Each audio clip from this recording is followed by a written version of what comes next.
doa malaikat yang diaminkan oleh Rasulullah.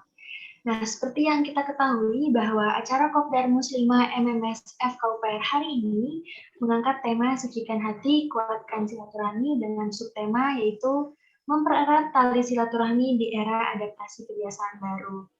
Nah, sekarang kita akan berbincang-bincang bersama narasumber kita, Ustazah Sofi Mariam yang sudah bergabung bersama kita pada pagi hari ini. Assalamualaikum, Ustazah. Waalaikumsalam warahmatullahi wabarakatuh. Baik, sebelum memulai bincang-bincang bersama, izinkan saya untuk membacakan kurikulum vitae dari Ustazah Sofi Mariam.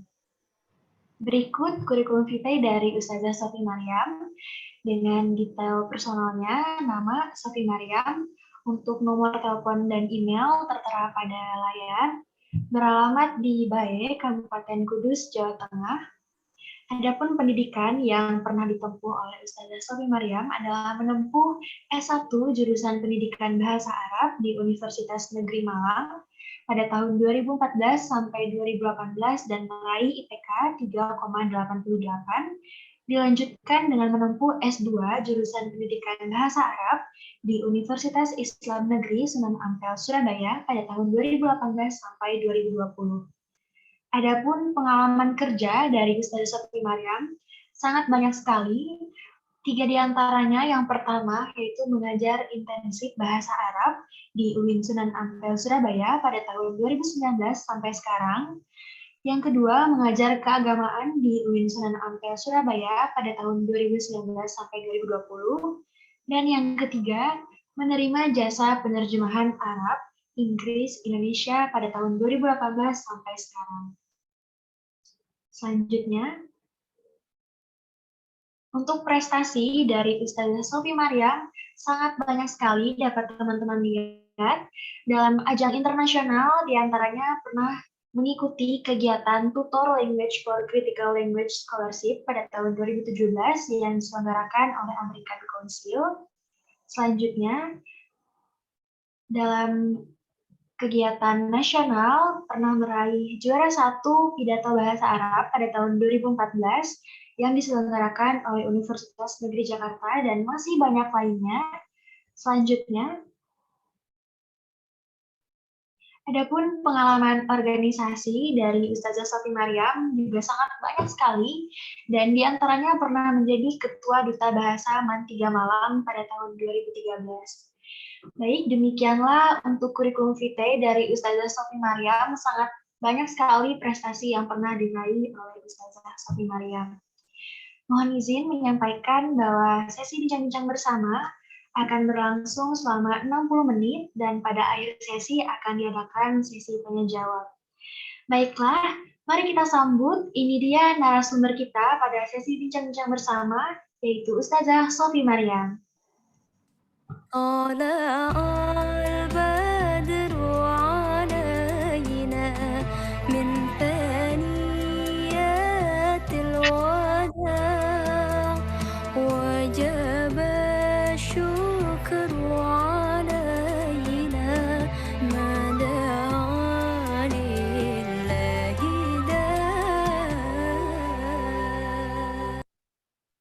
Baik, Assalamualaikum Ustazah, selamat pagi. Waalaikumsalam warahmatullahi wabarakatuh. Selamat pagi semuanya. Bagaimana kabarnya Ustazah? Alhamdulillah sehat. Teman-teman bagaimana kabarnya? Alhamdulillah. Alhamdulillah. Semoga sehat selalu ya. Baik, Ustazah, apakah kita dapat mulai sesi bincang-bincang bersama? Baik, silahkan. Baik, Ustazah, sesuai dengan tema kita hari ini yaitu Sucikan Hati, Kuatkan Silaturahmi dengan subtema mempererat tali silaturahmi di era adaptasi kebiasaan baru. Nah, dari tema tersebut mungkin boleh nih Ustazah untuk menjelaskan secara singkat apa yang dimaksud dengan silaturahmi. Silakan Ustazah.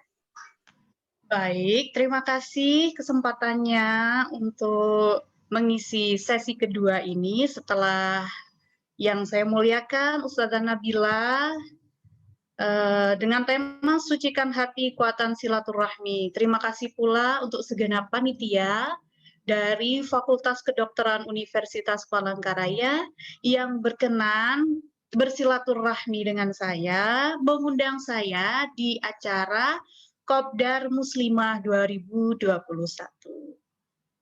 Alhamdulillah, wassalatu wassalamu ala rasulillah wa ala alihi wa sahbihi wa mawalah. Baik, langsung saja. Wah, terima kasih Ustazah Nabila Zainuri. Saya diberi semangat sama beliau. Senang sekali. Nah, saya sudah semangat nih. Teman-teman masih semangat nggak? Semangat dong. Semangat dong. Jangan ngantuk ya. Nanti ada door prize ya, panitia? Ada, Ustazah. Alhamdulillah ada door prize-nya loh. Coba sekarang lebih semangat lagi, lebih fokus lagi. Siapa tahu dapat door prize dari panitia. Ya, oke, langsung saja ya. Pertanyaan pertama, apa yang dimaksud dengan silaturahmi? Ustazah Nabila tadi menjelaskan sedikit dan banyak tentang silaturahmi dan sucikan hati. Menurut sabda Rasulullah Shallallahu Alaihi Wasallam, ya Uqbah, Uqbah di sini Uqbah bin Amir, sil man qata'aka, wa'ti man haramaka, wa'fu amman zalamaka. Ada yang tahu artinya? Ada yang tahu tidak? Oke, begini artinya. Wahai Uqbah bin Amr, sambunglah orang yang memutuskan tali silaturahmi denganmu. Dan berikanlah orang yang tidak memberikan apapun kepadamu. Dan maafkan orang yang menzalimimu. Silman qata'aka di sini artinya sambunglah orang yang memutusmu. Disinilah esensi dari silah, yaitu menyambung. Mengapa ada kata-kata sambung di sini? Karena ada sesuatu yang putus, sehingga harus disambung. Nah, silaturahmi inilah adalah menyambung tali asih yang pada hakikatnya terputus, kemudian kita sambung lagi supaya rahmat, kasih sayang, cinta masih terus mengalir dan tidak terputus. Itu hakikatnya. Jadi menyambung keluarga yang jauh dari kita, yang memusuhi kita, teman-teman yang satru, bahasa Jawanya satru, ya. Tapi kalau bahasa Indonesianya itu apa? Ada yang tahu bahasa Indonesianya satru? Saling memusuhi, ya. Kemudian nggak mau gabung, saling membenci dan seterusnya. Itu hakikatnya yang harus disilah, yaitu harus disambung. Silaturahmi bukan hanya kumpul bareng, makan-makan bareng, anjang sana, kemudian halal bihalal dengan serbi. Hakikatnya bukan hanya itu. Ya, memang itu salah satunya. Tapi yang esensi bukan seperti itu, tapi menyambung hubungan, terutama yang putus. Percuma dong kalau kumpul bareng, makan-makan bareng, halal bihalal, kelihatannya saling memaafkan, tapi ternyata di hati masih ada dengki, masih ada iri, jengkel. Nah, itu belum mendapat hakikat atau esensi dari silaturahmi itu sendiri. Maka silaturahmi dari hadis ini menunjukkan bahwa kita harus mendahulukan orang yang tersakiti atau orang yang jauh atau orang yang putus tali hubungannya dengan kita. Makanya pahalanya besar karena yang seperti itu tidak mudah kan? Coba mudah apa tidak?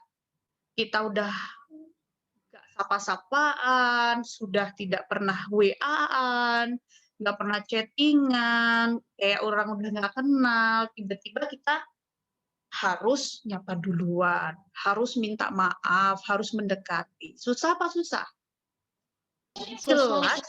Jelas lebih susah, makanya pahalanya besar ya.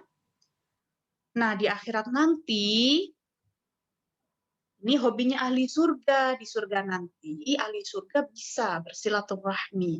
Yang dulunya saling bermusuhan, kemudian karena sudah bertaubat, nanti di surga akan dipertemukan kembali, bisa anjang sana, anjang sini. Jadi silaturahminya tidak berhenti sampai di dunia saja. Nah, secara bahasa, itu silah itu artinya menyambung. Rahmi itu jamak dari rahmah. Kemudian, jadi silaturahmi itu menyambung tali asih. Jadi pada hakikatnya adalah bagaimana kita, rahmatnya Allah Subhanahu wa Ta'ala yang dititipkan kepada kita untuk kita sebarkan agar tetap tersalurkan, apalagi untuk dikuatkan. Jadi ada hadis lagi di sini, laisal wasil bil mukafi walakinnal wasil alladzi quti'at rahimahu wa salaha. Bukanlah wasil atau penyambung silaturahmi itu adalah orang yang mukafi, artinya hubungan kita baik-baik saja, kemudian saling memberi. Temanku ini kemarin ngasih hampers, aku sekarang mau ngasih hampers, itu mukafi. Temanku kemarin aku sidang, mereka datang, jadi bulan depan dia sidang, aku harus ngasih lagi. Nah, itu mukafi. Tapi yang dimaksudkan dengan wasil adalah alladzi quti'at rahimahu wa sholaha, yang menyambung apa yang telah terputus. Itu hakikatnya. Terus ada pertanyaan lah, terus kalau kita silaturahmi sama teman-teman kita, sama sahabat kita, berarti bukan silaturahmi dong. Itu juga termasuk silaturahmi, artinya menguatkan silaturahmi.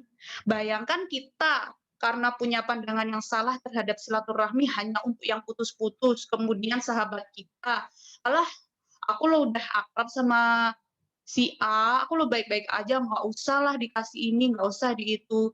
Yang penting tuh yang putus-putus. Ya bukan seperti itu juga. Kalau kita tidak menjaga tali silaturahmi itu tadi, menguatkan apa yang sudah baik, ya lama-lama bisa putus juga dan berdosa.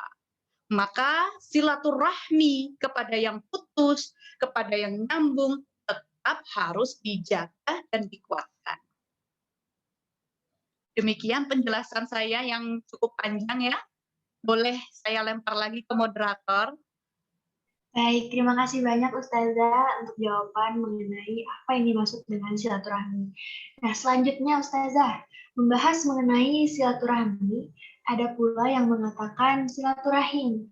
Jadi Ustazah, manakah kata yang benar? Apakah itu silaturahmi atau silaturahmi? Baik. Perbedaan silaturahmi dan silaturahim. Secara umum orang menganggapnya sama ya. Dalam berbagai acara mau silaturahim, mau silaturahmi sepertinya bukan perbedaan yang signifikan. Tetapi ada bedanya. Secara bahasa ini berbeda. Silah itu menyambung. Ini silaturahmi dulu ya. Silaturahmi itu silah secara bahasa sambung, rahmi itu rahmat. Nah, rahmi di sini ini rahmatnya itu luas. Tapi kalau silaturahim menyambung, rahim adalah rahim atau peranakan. Di sini yang memiliki hubungan kekerabatan. Habib Quraisyab mengatakan bahwa rahim di sini batasnya adalah keluarga yang tidak boleh dinikahi. Jadi silaturahmi itu lebih luas, silaturahim itu ranahnya lebih sempit karena hanya kepada kerabat. Kalau silaturahmi bisa ke keluarga yang jauh, teman, guru, bahkan musuh. Nah, itu lebih jauh lagi. Jadi kalau untuk menyebut mau nyambungin ke keluarga, silaturahim. Kalau silaturahmi untuk teman-teman kita seperti kita saat ini di acara Kopdar, itu juga kita menyebutnya lebih tepatnya adalah silaturahmi. Mungkin itu. Baik, terima kasih atas jawabannya, Ustazah. Selanjutnya ada pertanyaan yaitu dalam bersilaturahmi, bagaimana adab yang baik dan benar, Ustazah? Terima kasih atas pertanyaannya. Silaturahmi itu membutuhkan adab yang baik. Kalau silaturahminya tidak dengan adab yang baik, maka akan mengurangi nilai mulianya silaturahmi itu sendiri, bahkan malah mencederai sehingga pahala silaturahmi itu hilang atau bahkan menimbulkan dosa. Apa yang harus diperhatikan supaya silaturahmi kita itu baik? Yang pertama, esensinya di dalam dari silaturahmi itu adalah saling mendoakan. Dimulai dari salam, menjawab salam, karena salam itu mengandung doa. Kita mendoakan orang yang kita beri salam supaya Allah beri keselamatan, dan yang menjawabnya pun juga mendoakan yang sama supaya Allah senantiasa memberikan keselamatan kita di dunia dan di akhirat. Kemudian yang kedua, memberikan hadiah. Yang ketiga, bertamu ke rumah, kemudian saling menolong, saling menasehati. Dalam surah Al-Asr disebutkan, wal 'ashr innal insana lafi khusrin illa alladziina aamanu wa 'amilus shalihati wa tawashaw bil haqqi wa tawashaw bis sabr. Demi masa, sesungguhnya manusia itu dalam kerugian, melainkan orang-orang yang beriman dan beramal salih, serta saling menasehati dalam kebaikan dan dalam kebenaran, serta yang saling sabar. Dan yang terakhir, bisa menjenguk ketika mereka sakit ataupun bahkan sudah meninggal. Dan yang tak lupa pula yang wajib adalah ketika diundang untuk datang ke rumahnya. Kita harus datang jika memang tidak ada halangan yang sangat mendesak. Itu salah satu beberapa adab bagaimana silaturahmi yang baik. Baik, terima kasih banyak Ustazah. Jadi tadi harus memperhatikan esensinya, yaitu saling mendoakan, kemudian saling menasehati juga ya Ustazah. Ya. Baik. Jadi kalau dinasehati, jangan malah insecure, jangan malah merasa terjustifikasi. Kita harus memulai membuka hati bahwa itu adalah perintah Allah. Nasihat itu loh untuk kebaikan kita juga. Jangan mudah baper kalau ada keluarga yang menasehati, jangan merasa rendah diri, malah justru harus dijadikan untuk motivasi. Baik, jadi begitu ya teman-teman, kalau misalkan ada orang yang menasehati, kita jangan malah jadi insecure. Baik, Ustazah, kita beralih ke pertanyaan selanjutnya. Jadi, seberapa pentingkah itu menyambung tali silaturahmi? Karena kadang kalau misalkan kita sudah ada teman, terus tiba-tiba kita udah nggak berteman lagi, pasti jadi malas buat menyapa atau menyambung tali silaturahmi. Nah, jadi bagaimana Ustazah, seberapa pentingkah untuk menyambung tali silaturahmi ini? Silakan Ustazah. Baik. Penting nggak sih menyambung tali silaturahmi itu? Kalau melihat hadis-hadisnya tadi, itu sangat penting. Belum lagi hadis-hadis yang lain ya. Silaturahmi itu sangat penting. Nanti efeknya itu ranah yang nasional bahkan internasional. Di ranah yang nasional di seluruh Indonesia ini, silaturahmi itu adalah one step untuk memperkokoh persatuan dan kesatuan bangsa. Kalau kita nggak bersatu, egois, mengedepankan egois pribadi, ya hancur Indonesia ini. Lah itu dimulai dari mana? Silaturahmi dari yang paling dekat, terutama saudara seiman, karena berawal dari inilah rasa persaudaraan kita kuat. Berawal dari silaturahmi ini, kita saling mengenal, saling tolong-menolong, sehingga semua urusan menjadi mudah, rasa saling melindungi akan timbul, saling support, saling kompak juga akan terjalin. Karena silaturahmi itu hukumnya wajib. Yang memutuskan itu dilaknat Allah. Sebagaimana dalam surah Muhammad ayat 22 sampai 23, A'udzubillahi minasyaitonirrajim. Fahal 'asaitum in tawallaitum an tufsidu fil ardi wa tuqatta'u arhamakum. Maka apakah sekiranya kamu berkuasa, kamu akan berbuat kerusakan di bumi dan memutuskan hubungan kekeluargaan? Ulaika alladzina la'anahumullah fa asammahum wa a'ma absarahum. Mereka itulah orang-orang yang dikutuk Allah lalu dibuat tuli pendengarannya dan dibutakan penglihatannya. Jadi silaturahmi itu bisa memperkuat kerukunan, memadamkan kebencian dan permusuhan, memunculkan hidup yang penuh kedamaian, serta menimbulkan sikap toleransi.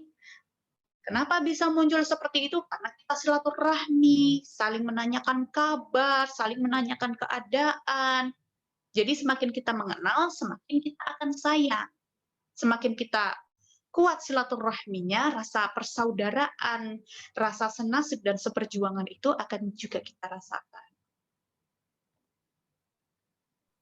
Sebaliknya kalau kita memutus tadi, maka Allah akan melaknat kita, doa kita juga terhambat, terputus dari rahmat Allah, dan tidak akan masuk surga. Makanya pentingnya silaturahmi itu. La yadkhulul jannah qati'ur rahim. Tidak akan masuk surga orang yang memutus tali persaudaraan. Begitu? Baik, terima kasih Ustazah. Jadi intinya persatuan, kerukunan, toleransi itu dimulai dengan bersilaturahmi. Betul sekali. Baik, kita lanjut lagi ke pertanyaan selanjutnya, yaitu bagaimana keutamaan dari silaturahmi? Silakan Ustazah. Keutamaan silaturahmi yang pasti kita akan mendapatkan pahala karena kita melaksanakan perintah Allah. Betul? Nah, karena kita mau melaksanakan perintah Allah ya, jadi Allah tuh senang kita taat. Allah suka, Allah akan ridho karena kita melakukan akhlak yang terpuji sehingga kita akan dimuliakan Allah. Kemudian dari hadis Rasulullah Shallallahu Alaihi Wasallam menyebutkan keutamaan dari silaturahim, man ahabba ayyubsatalahu fi rizqihi wa yunsa'alahu fi atharihi falyashur rahimah. Barang siapa yang ingin diluaskan rezekinya, kemudian ingin ditangguhkan ajalnya, artinya dipanjangkan umurnya, maka sambunglah tali silaturahmi. Jadi itulah keutamaan dari silaturahmi yang sangat penting untuk kita semua. Baik, terima kasih Ustazah atas jawabannya. Tadi Ustazah menyebutkan jika ingin memiliki umur yang panjang dan rezeki yang banyak, maka bersilaturahmilah. Nah, mungkin muncul nih di benak kita, bukankah umur dan rezeki itu sudah ditetapkan oleh Allah Subhanahu wa Ta'ala? Jadi, mungkin Ustazah bisa menjelaskan lebih panjang lagi bagaimana hubungan silaturahmi itu dengan memperpanjang umur dan melapangkan rezeki. Silakan Ustazah. Baik. Teman-teman kalau silaturahmi perasaannya gimana? Senang Ustazah. Senang, terus?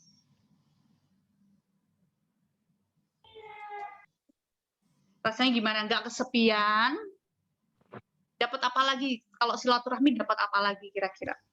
Dapat angpau. Dapat angpau, terus? Hatinya damai. Hatinya damai, karena saling memaafkan kan ya? Terus? Dapat jodoh. Dapat jodoh, apalagi rezeki banget itu. Mbaknya dapat jodoh ketika silaturahmi? Belum Ustazah. Mudah-mudahan segera disegerakan, karena disegerakan dengan jodoh yang soleh karena dilewatkan melalui ibadah silaturahmi. Amin. Oke, dari semua yang disebutkan manfaatnya oleh teman-teman, kira-kira itu ngaruh nggak ke kesehatan kita? Ngaruh Ustazah. Ngaruh banget. Jadi penyakit itu sumber utamanya itu dari pikiran dan hati. Pikiran yang ruwet, hati yang tidak tenang, itu akan timbul penyakit-penyakit apapun itu. Tapi kalau kita happy, pikiran kita tenang, mindset kita positif, insya Allah penyakit-penyakit itu tidak gampang menghampiri kita. Orang yang mau sembuh pun juga harus diterapi dengan mindset yang positif. Mereka harus bahagia, penderita apapun itu.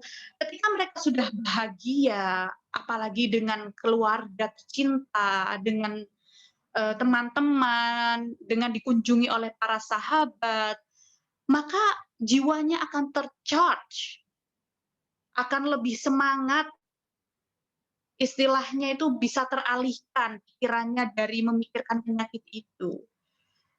Nah, jadi dalam silaturahmi ini tidak sekedar kunjung-mengunjung, tidak sekedar kontak via udara, komunikasi lainnya, tapi kita ketika silaturahmi itu pasti tanyakan gimana kabarnya. Akhirnya kita merasa diperhatikan, gimana sekolahnya. Ketika ada ya kita bercerita kepada saudara kita, ini tante mama nggak bisa biayain, misalnya bukan ngarep ya, tapi kan hikmah di balik itu semua akan terjalin rasa saling tolong menolong. Ini tante papa lagi sakit misal papanya di rumah, kita lagi ketemu tante di rumahnya, maka itu akan menimbulkan rasa saling mengerti dan saling empati. Kemudian di makna dari hadis ini memiliki makna yang majazi dan makna lafzi. Ada yang artinya itu majaz, bukan arti secara harfiah, tetapi maknawi. Jadi Allah akan menumbuhkan rasa tentram, kedamaian batin yang dapat menyebabkan hati kita terbuka, inspirasi tumbuh, motivasi kuat, ya kan biasanya disemangatin sama keluarga, sama teman. Akhirnya produktivitas kerja kita jadi bertambah, inspirasi kita untuk mencari nafkah, ilmunya juga akan bertambah sehingga akan berpengaruh terhadap rezeki kita.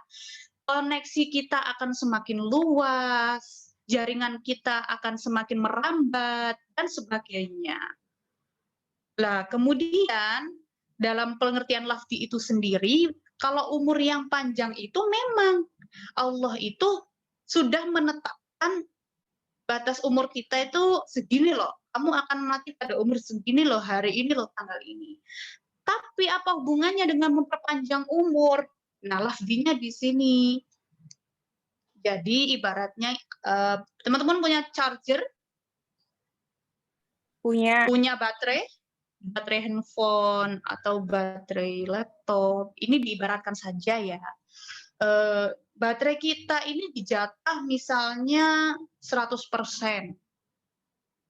Misalkan nih. Kemudian semakin hari usia kita semakin berkurang, begitu pula dengan baterai ini. Nah, dari hikmah silaturahmi ini kita mendapatkan charge sehingga umur kita pun akan panjang. Allah menambahkan umur kita melalui charge silaturahmi itu. Jatahnya ya 100. Ketika sudah tinggal 20% di-charge sama silaturahmi, akhirnya umurnya panjang. Hal ini dimungkinkan juga karena orang yang rajin melakukan silaturahmi itu hatinya senang, damai, tidak susah, tidak kesepian, sehingga penyakit-penyakit itu tidak datang kepada kita. Kemudian produktivitas kita tinggi, kemudian belum lagi kalau dapat angpau, apalagi disunahkan untuk saling memberikan hadiah, bersedekah, pasti Allah akan membalas sedekah kita dengan berlipat ganda. Itulah apa yang ada di silaturahmi ini akan memperluas rezeki kita.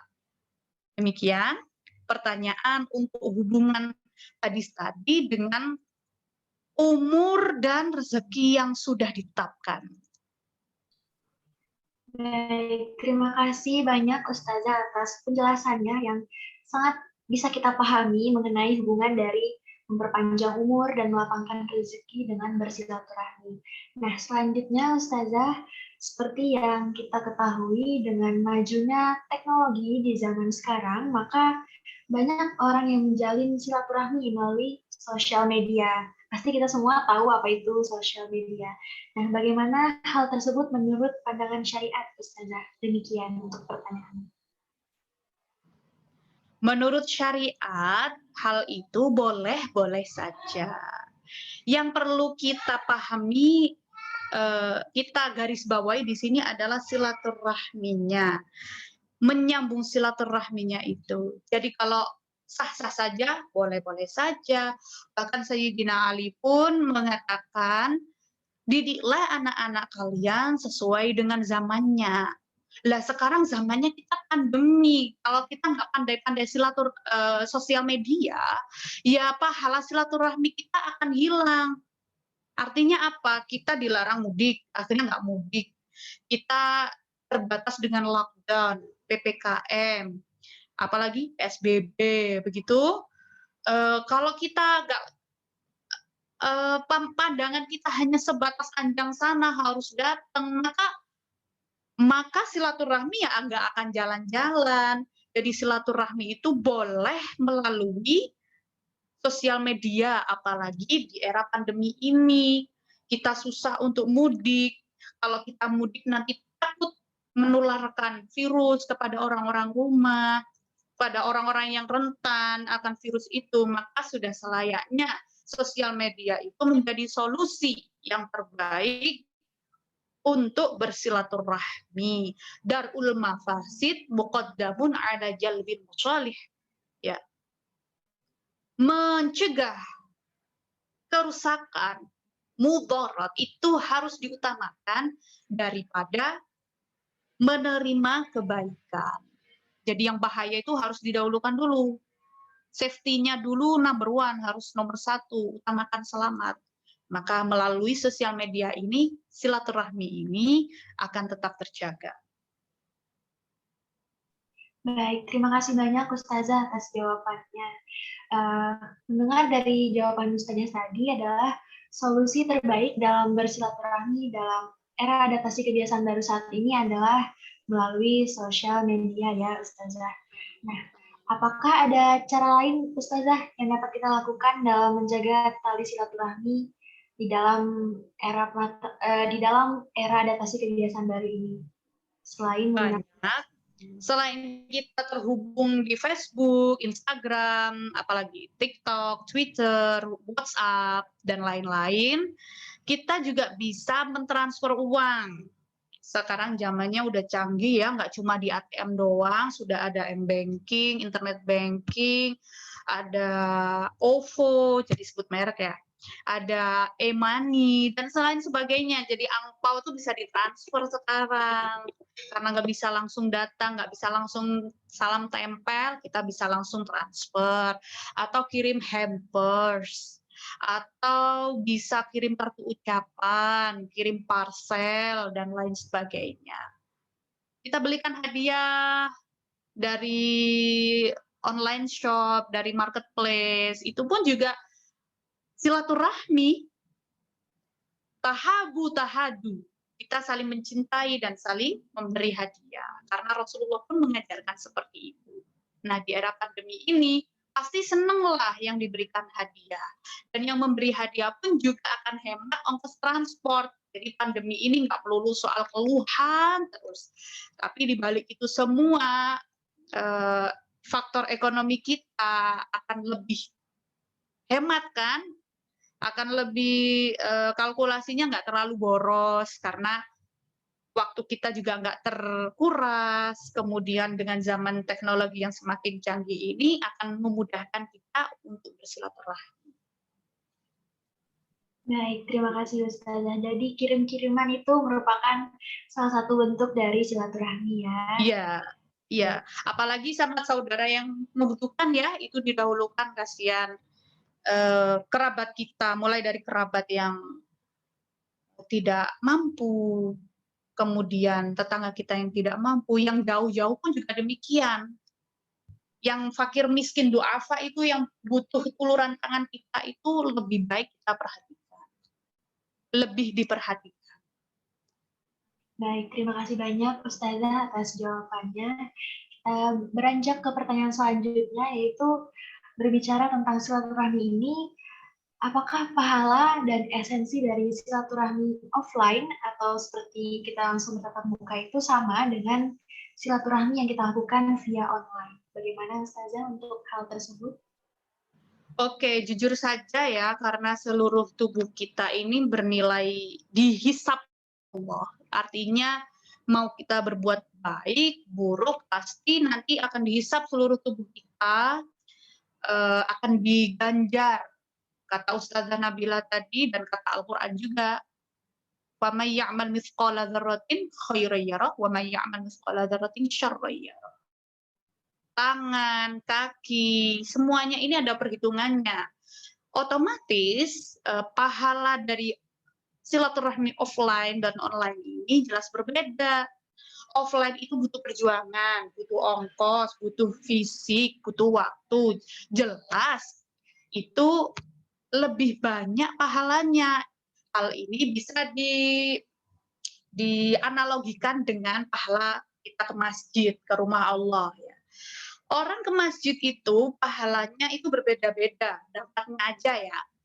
Yang satu rumahnya dekat, satunya rumahnya jauh, itu sudah beda, pahalanya sudah berbeda. Allah pun akan menghitung langkahnya itu, pahalanya itu sesuai dengan jumlah langkah mereka. Silaturahmi pun juga demikian. Waduh, kalau gitu mending silaturahmi offline dong. Ya nggak gitu juga. Karena di era ini kita harus manut pemerintah kan, harus menurut pemerintah dan menyelamatkan nyawa. Nah, dari pahala kita niat untuk menyelamatkan nyawa kita dan seluruh umat manusia, khususnya di Indonesia, itu kita dapat pahala. Ya, karena ini niatnya kita untuk menyelamatkan bangsa kita. Itu pahala. Waduh, masih kurang nih kayaknya pahalanya. Aku pengen cari pahala yang lebih baik lagi, seperti offline. Caranya gimana? Ya kita ada kemudahan sosial teknologi ini, ya kita manfaatkan dan maksimalkan sosmed itu untuk bersilaturahmi. WA-nya nggak cuma ke 1 dan 2 orang aja, tapi lebih diperbanyak lagi. Silaturahminya nggak cuma ke 2 orang. Karena ini gampang kan, tinggal send. Kita banyakin dari sosial media itu dengan bersilaturahmi kepada orang yang lebih banyak. Kalau offline kita harus kumpul, harus bertatap muka langsung, dan butuh waktu yang cukup banyak. Tapi kalau online kita lebih cepat meskipun pahalanya lebih sedikit, lebih berbeda dengan offline, tapi karena kita menyambungnya ini banyak, bisa jadi pahala online itu sendiri menurut Allah, ya kita Allah kan ya yang menilai, bisa jadi lebih banyak dan lebih baik. Jadi cara menyiasatinya, kalau kita mau ngitung-ngitung pahala ya menyiasatinya seperti itu. Online waktunya gampang, singkat, ya udah banyakin. Kalau offline, perjuangannya, fisiknya, waktunya harus lebih dikerahkan juga, pahalanya banyak. Begitu, teman-teman, bisa dipahami ya? Baik, terima kasih banyak Ustazah untuk jawabannya. Mungkin ini selanjutnya adalah pertanyaan terakhir dalam sesi bincang-bincang sebelum kita masuk ke sesi Q&A, Ustazah. Mohon izin bertanya, Ustazah, bagaimana menjalin silaturahmi dengan orang yang sudah meninggal? Dan apakah orang yang sudah meninggal itu bisa saling bersilaturahmi, Ustazah, di alam barzah? Oke, sesungguhnya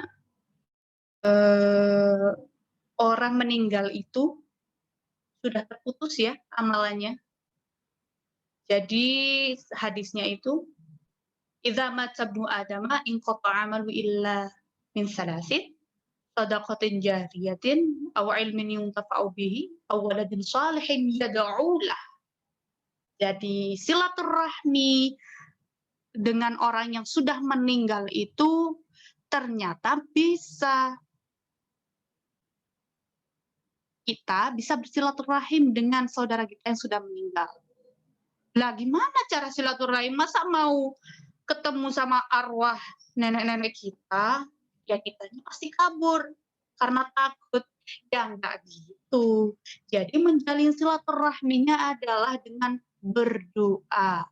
Mendoakan saudara-saudara kita yang sudah meninggal, teman-teman kita, kirim Fatihah, atau tahlil atau bersedekah atas namanya, berbuat baik kepada sanak familinya, teman-temannya. Nah, itu cara kita untuk bersilaturahim atau bersilaturahmi dengan orang yang sudah meninggal. Atau berziarah ke kuburnya. Kan kalau di ziarah kubur kan otomatis kita mendoakan orang yang meninggal itu supaya Allah senantiasa memberi rahmat kepadanya dan mengampuni dosa-dosanya. Kemudian pertanyaan yang kedua tadi, bagaimana, Mbak? Izin, jadi bagaimana, apakah orang yang sudah meninggal itu dia dapat bersilaturahmi di alam barzah? Oh, sekarang orang yang sudah meninggal, oh ya, di alam barzah berarti di alam kuburnya. Jadi kalau dengan orang yang masih hidup itu bisa bersilaturahminya tuh orang hidup ke orang mati yang seperti tadi saya jelaskan. Nah, orang yang mati ke orang yang hidup itu biasanya datang di alam mimpi kita. Biasanya kalau hal itu sering terjadi. Misalkan orang tua saya, karena orang tuanya sudah meninggal, ya abahnya masih sering datang ke mimpinya, bercakap-cakap. Nah, itu silaturahminya di alam mimpi. Kemudian ulama-ulama juga, kemudian ulama-ulama juga ketika mendapatkan mimpi ketemu Rasulullah, misalnya seperti Habib Mundir, ketemu Rasulullah di alam mimpi, kemudian dibilangin bahwa usianya itu kamu akan bertemu denganku di usia 40. Ternyata beneran umur 40 beliau meninggal. Terus kalau yang orang yang sudah meninggal, apakah bisa bersilaturahmi di alam barzah? Sejujurnya saya belum pernah mendengar cerita tentang orang yang sudah meninggal, apakah bisa bersilaturahmi di alam barzah. Biiznillah, dengan kehendak Allah atas nikmat dan rahmatnya boleh jadi orang yang bisa meninggal itu bisa bersilaturahmi mengunjungi orang yang meninggal yang lain. Gitu. Kalau di surga jelas mereka bisa bersilaturahmi satu sama lain, saling menanyakan kabar. Di surga ya. Tapi kalau di alam barzah, jujur saya belum menemukan riwayatnya untuk satu sama lain. Kalau dulu itu ada cerita Laila dan Majnun, tapi itu Lailanya sudah meninggal, Majnun atau Kais itu masih hidup ketika tidur di pusarannya Laila. Kais bertemu Laila di dalam mimpi, "Hei Kais, kamu akan bertemu denganku 1 minggu lagi," dan ternyata betul 1 minggu kemudian Majnun atau Kaisnya itu meninggal dunia. Nah, selama ini kisah-kisahnya yang saya ketahui itu kalau untuk yang orang yang meninggal dengan orang yang meninggal lain apakah bisa saling terhubung atau saling bersilaturahmi, saya kurang tahu. Kurang lebih seperti itu. Baik, terima kasih banyak Ustazah atas jawabannya. Mungkin mengingat kita terbatas oleh waktu, mungkin cukup sampai di sini untuk sesi bincang-bincang bersama, dan akan kita lanjutkan dengan sesi tanya-jawab selama 15 menit. Mohon izin bertanya Ustazah, untuk penanya kita beri berapa untuk penanya? Waktunya sampai pukul berapa, Mbak? Untuk sesi tanya-jawab, waktunya 15 menit saja, Ustazah. Baik. Ya, berjalan saja, berjalan semengalirnya saja, sampai waktunya habis, ya. Baik. Mohon izin, Ustazah, di sini sudah banyak pertanyaan yang masuk melalui private chat ke saya. Mungkin saya langsung bacakan ya, Ustazah, untuk pertanyaan pertama. Untuk pertanyaan pertama ada dari Nur Anissa Safarina. Assalamualaikum, izin bertanya Ustazah, bagaimana seorang anak yang memutuskan tali silaturahminya dengan seorang ibu sampai anak tersebut mengatakan untuk tidak akan pernah ingin pulang ke rumah ibunya. Sampai akhirnya seorang ibu sudah tiada, kemudian anak tersebut juga tidak ingin mengunjungi makam ibunya sendiri. Bagaimana itu Ustazah? Terima kasih sebelumnya. Baik. Jadi ibu itu adalah orang yang sangat mulia ya, karena surga itu di bawah telapak kaki ibu kita. orang yang paling kita hormati 3 kali daripada bapak kita. Maka kalau memutus hubungan dengan ibu, ya mohon maaf. Apapun ya, apapun kondisi ibunya, bagaimanapun sikap ibunya. Kalau sudah sampai seperti itu kelewat batas menurut saya. Bahkan ketika ibu kita kafir atau tidak beriman atau berbuat jahat sekalipun kepada kita tetap harus menghormati ibu kita. Lah ini orang yang sudah melahirkan kita, merawat kita, kok sampai ketika sakit atau bahkan sudah meninggal, tidak mau dikunjungi, tidak mau mendoakan. Nah, ini benar-benar yang dilaknat oleh Allah tadi. Apalagi ibunya sendiri. Jadi sebisa mungkin, ya ibu itu jangan sampai, na'udzubillahi min dzalik, orang tua kita.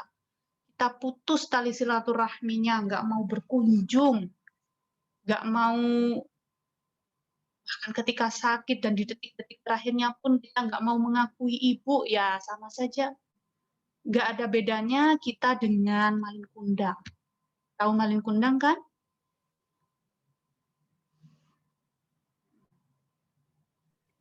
Tahu ceritanya saya. Jadi maling kundang itu tidak menganggap ibunya. Kemudian ada lagi siapa, Barsisa. Barsisa itu juga demikian, memutuskan tali silaturahmi dengan ibunya. Masa ibunya mau datang ke rumahnya ya? Udah nikah, Barsisa itu udah nikah. Kemudian ibunya mau datang ke rumah, dia nggak mau menggubris ibunya yang datang, nggak mau membukakan pintu, pura-pura tidur. Akhirnya ibunya sedih, ibunya sangat kecewa. Pada akhirnya Barsisa sendiri yang kena azab ketika dia sakaratul maut. Nah, dia menderita dalam sakaratul maut, padahal terkenal sangat alim, sangat soleh, tidak ada masalah sama sekali, sampai sahabat dan Rasulullah pun heran, kok bisa ini sakaratul mautnya begitu dahsyatnya. Kemudian Rasulullah tanya kepada sahabat, apakah dia punya orang tua? Punya, Rasulullah, ada ibunya. Datangi ibunya. Kemudian para sahabat mendatangi ibu. Wahai ibu, apakah Barsisa ini anakmu? Ya. Oh, bukan gitu. Apakah Barsisa itu anakmu? Bukan, dia sudah bukan lagi anakku. Dia sudah tidak menganggap aku sebagai ibunya dan aku sangat marah kepadanya. Tidak mau mengakui dia sebagai anaknya. Wahai ibu, ini anakmu sudah menderita dalam sakaratul maut. Maaf, bukan Barsisa, sorry, saya kok lupa. Alqamah, sorry. Alqamah, ya. Alqamah. Kisah Alqamah ini ya. Kemudian sampai ibunya, wahai ibu, kalau engkau tidak mau memaafkan anakmu, maka kita terpaksa harus membakar jasad, bukan jasad karena belum meninggal, maka kita harus terpaksa membakar Barsisa daripada ia menderita dalam sakaratul maut. Akhirnya ibunya menangis dan mau memaafkan Alqamah. Jadi dosa besar ya kalau kita sampai memutus tali silaturahim, apalagi dengan ibu.